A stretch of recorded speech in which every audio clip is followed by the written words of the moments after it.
الحمدللہ رب العالمین والصلاة والسلام علی نبینا محمد وعلی آلہ وصحبہ اجمعین۔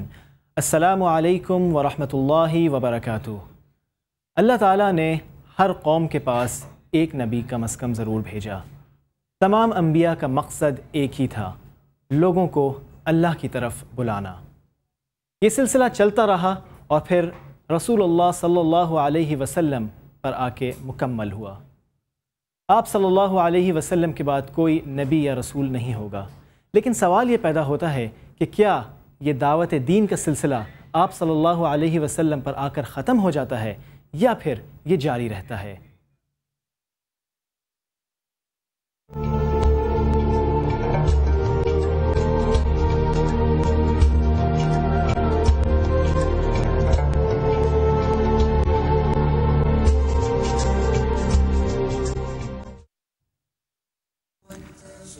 موضوع ہے آج کا دعوت دین، اس پر بات کا آغاز کرتے ہیں۔ شجاع الدین شیخ صاحب ہمارے ساتھ موجود ہیں۔ السلام علیکم۔ وعلیکم السلام ورحمۃ اللہ۔ شجاع الدین شیخ صاحب، انبیاء اور رسول آئے، اللہ کی طرف سے پیغامات لے کر آئے، الٹیمیٹلی سب اللہ ہی کی طرف لوگوں کو بلا رہے تھے۔ آپ صلی اللہ علیہ وسلم نے اس سلسلے کو تکمیل تک پہنچایا۔ یہ جو ٹریڈیشنل سلسلہ تھا لوگوں کو اللہ کی طرف بلانے کا، کیا یہ صرف انبیاء کی ہی ذمہ داری تھی یا اس کے بعد بھی یہ سلسلہ جاری رہتا ہے؟ اعوذ باللہ من الشیطان الرجیم، بسم اللہ الرحمن الرحیم۔ سب سے پہلی بنیادی بات یہ ہے کہ اللہ تعالیٰ نے انسان کو ویل ایکوپڈ کر کے بھیجا۔ انسان میں اللہ نے اپنی روح میں سے کچھ پھونکا، اس کی فطرت میں اپنی معرفت رکھ دی، اس کائنات میں نشانیاں پھیلا دی تاکہ بندہ اللہ کو پہچانے اور اس کی بندگی بجا لائے۔ اس پر مزید ہے کہ اللہ نے نبیوں کا سلسلہ قائم کیا تاکہ لوگوں پر اتمام حجت ہو جائے اور کل کوئی یہ ایکسکیوز پیش نہ کرے کہ اللہ مجھے تو تیرا پیغام پتہ ہی نہیں تھا۔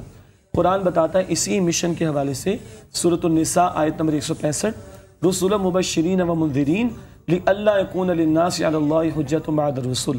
اللہ نے رسولوں کو بھیجا مبشر بشارت دینے والا بنا کر اور منذر خبردار کرنے والا بنا کر، تاکہ رسولوں کے آ جانے کے بعد اب لوگوں کے پاس اللہ کے مقابلے میں کوئی حجت باقی نہ رہے، کوئی لیم ایکسکیوز نہ بچے۔ یہ سلسلہ نبی کریم پر ختم ہوا صلی اللہ علیہ وسلم۔ قرآن نے فرمایا سورۃ الاحزاب آیت نمبر 41 میں، ما کان محمد ابا احد من رجالکم ولکن رسول اللہ و خاتم النبیین۔ محمد صلی اللہ علیہ وسلم مردوں میں سے تمہارے میں سے کسی کے والد نہیں، آپ کے بیٹوں کا چھوٹی عمر میں انتقال ہوا، ہاں اللہ کے رسول ہیں اور نبیوں کے خاتم ہیں۔ تاہم ختم نبوت کے بعد امت مسلمہ یعنی نبی کریم صلی اللہ علیہ وسلم کی امت کو ذمہ دار ٹھہرایا گیا اس مشن کو آگے بڑھانے کے لیے۔ قرآن فرماتا ہے سورۃ البقرہ آیت نمبر 143 143 میں، وَكَذَلِكَ جَعَلْنَاكُمْ أُمَّةً وَسَطًا لِتَكُونُوا شُهَدَاءَ عَلَى النَّاسِ وَيَكُونَ الرَّسُولُ عَلَيْكُمْ شَهِيدًا۔ مسلمانوں، ہم نے تمہیں درمیانی امت بنایا، مڈل میں رکھا، تاکہ تم انسانیت پر وٹنس ہو جاؤ، اللہ کے دین کے گواہ ہو جاؤ، اور نبی کریم صلی اللہ علیہ وسلم تم پر اللہ کے دین کے گواہ ہو جائیں۔ حجۃ الوداع کا موقع ہے، سوالات کا مجمع صحابہ کرام کا کھڑا ہے۔ آپ صلی اللہ علیہ وسلم دریافت فرماتے ہیں، کیا اللہ حل بلغت، میں نے پیغام پہنچا دیا؟ سب نے فرمایا کہ اللہ کے رسول آپ نے حق وصیت، حق نصیحت، حق امانت ادا فرما دیا۔ پھر آپ نے فرمایا فَلْيُبَلِّغِ الشَّاهِدُ الْغَائِبَ، اب جو یہاں تم میں سے موجود ہے وہ ان لوگوں تک اس پیغام کو پہنچا دے جو یہاں موجود نہیں۔ گویا نبوت کا سلسلہ تو مکمل ہو گیا، مگر رسالت والا فنکشن، پہنچانے والا کام اور ذمہ داری باقی ہے، جس کے لیے نبی کریم صلی اللہ علیہ وسلم کی امت کو پیدا کیا گیا۔ قرآن نے کہا سورہ آل عمران آیت نمبر 110، کنتم خیر امت اخرجت للناس تأمرون بالمعروف وتنہون عن المنکر، تم بہترین امت ہو، تمہیں انسانیت کے لیے پیدا کیا گیا، ہمیں اپنے علاوہ دوسروں کے لیے بھی جینا ہے، تمہیں دوسروں کے لیے پیدا کیا گیا، تم نیکی کا حکم دو گے اور بدی سے روکو گے۔ یہ جو انڈیویجولسٹ فلسفیز ہیں یعنی وہ نہیں چلتی کیا؟ بالکل نہیں چلتی، اور اکیلے نیک بن جانا یہ نجات کے لیے کافی نہیں۔ سورہ عصر پڑھ لیں، والعصر ان الانسان لفی خسر، قسم ہے تیزی سے گزرتے ہوئے زمانے کی سارے کے سارے انسان یقیناً خسارے میں ہیں، الا الذین آمنوا وعملوا الصالحات وتواصوا بالحق وتواصوا بالصبر، سوائے وہ جو ایمان لائے اور جنہوں نے نیک عمل کیے، کافی نہیں، اور مل جل کر حق کی وصیت کی اور مل جل کر ایک دوسرے کو صبر کی وصیت کی۔ اجتماعیت اختیار کریں، حق کی وصیت کریں، اس پیغمبرانہ مشن میں اپنا حصہ ڈالیں، تب نجات ملے گی، ورنہ نہیں۔ دعوت دین کیا کچھ مخصوص لوگوں کی ذمہ داری ہے؟ مثال کے طور پہ فرض کفایہ ہے کہ کچھ لوگ کریں تو سب پہ سے ذمہ داری اڑ جاتی ہے، یا پھر ہر ایک کے لیے اس کا دعوت دینے کا حکم ہے؟ قرآن نے فرمایا سورہ النحل آیت نمبر 125،